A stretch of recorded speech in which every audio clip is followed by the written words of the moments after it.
Enchantée, bienvenue sur notre chaîne. Je m'appelle Marie-Christine, mon mari s'appelle Didier. Cette année, nous avons décidé de changer de vie. Donc c'est un projet qui n'est pas si facile que ça à mettre en route. Ça demande vraiment beaucoup d'énergie, beaucoup de motivation, mais on y croit. Alors pour se présenter un peu, donc nous vivons dans le sud de la France. Nous vivons en Occitanie, dans le département de l'Hérault. Nous avons exercé nos métiers, nos passions. Cette année, nous avons besoin d'autre chose. Voilà, toutes les étoiles s'alignent et donc nous avons décidé de franchir le pas.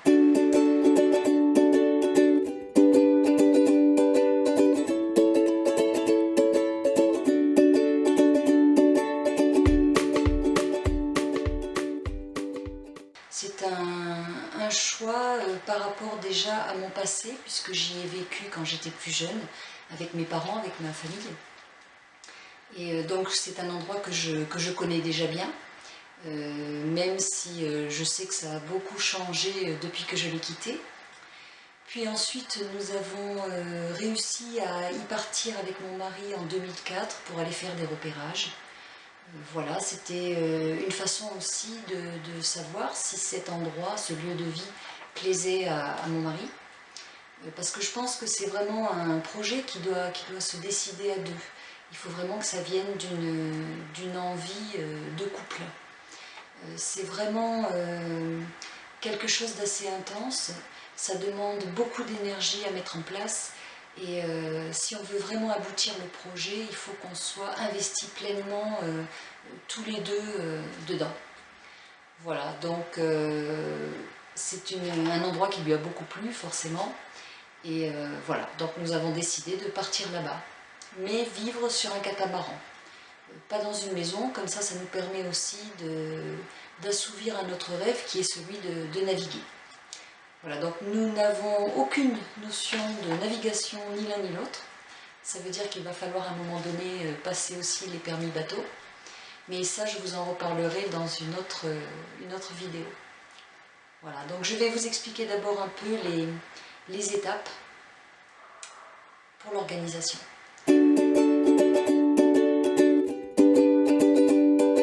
La première étape, ça a été de vendre notre maison.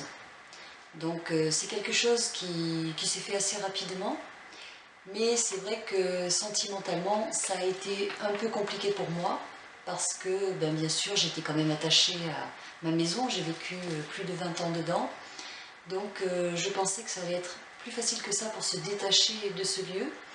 Donc il y a eu tout un processus de deuil quand même pour arriver justement à passer à l'étape suivante.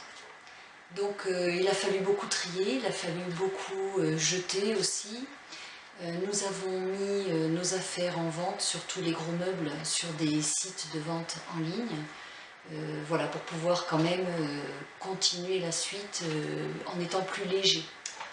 Puis la deuxième étape, donc après la vente de la maison, trouver une location. Donc c'est ce que nous avons fait pour pouvoir nous poser, déjà poser nos affaires, stocker notre matériel, enfin du moins tout ce qui nous reste. Et puis voilà, pouvoir envisager aussi la suite, réfléchir à comment nous allons mettre en place le voyage. Donc nous avons trouvé une location dans un appartement. Nous sommes restés dans cet appartement en fait pendant presque 6 mois. Ce qui s'est passé, c'est que le Covid-19 est arrivé entre-temps, donc ça veut dire confiné pendant 4 mois dans cet appartement entre 4 murs. C'était pas forcément très facile, mais bon, on a fait comme tout le monde, on s'est adapté, on a pris les choses avec philosophie et puis on a essayé surtout de rester focalisé sur notre projet pour tenir le coup. Puis la troisième étape, à la sortie du déconfinement, donc nous avons bien réfléchi. Pour minimiser au maximum les risques, on va quand même racheter un petit pied-à-terre ici, dans notre village. Donc c'est ce qu'on a fait, on a racheté une petite maison, plus petite que celle qu'on avait avant bien sûr. Et ça nous permet justement de pouvoir nous poser, de pouvoir stocker nos affaires, notre matériel. En fait, c'est une maison qui va nous servir de refuge, de point de chute, quand on aura besoin éventuellement par la suite de revenir en métropole, en France.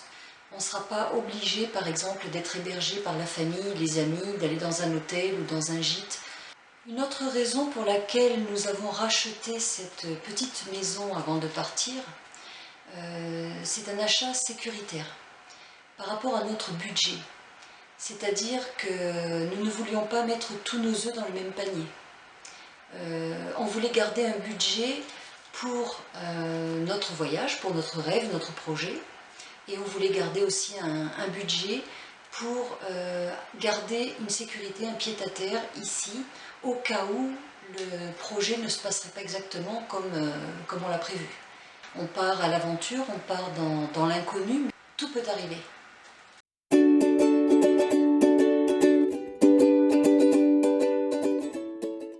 Le changement de vie, ça se mérite, franchement. Parce que c'est à la fois très excitant et à la fois très angoissant, parce qu'il y a une montagne de choses à prévoir, à préparer, à organiser. Et on n'est pas à l'abri justement voilà, des obstacles. Mais bon, c'est comme ça. Ça nous oblige justement à nous adapter, à nous remettre en question, à nous remettre en mouvement. Et puis c'est peut-être ça qu'on cherchait finalement. C'est retrouver un peu de piquant dans notre vie, qui était au final bien installée, tranquille, et qui était devenue très conventionnelle. Donc, faut oser.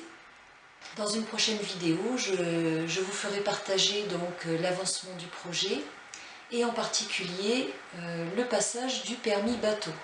Enfin des 2 permis bateau, puisque nous allons devoir passer le permis côtier et le permis hauturier, étant donné que nous ne sommes navigateurs ni l'un ni l'autre. Donc une grande découverte, un grand défi, et je vous donne rendez-vous à la prochaine vidéo. Au revoir, à bientôt.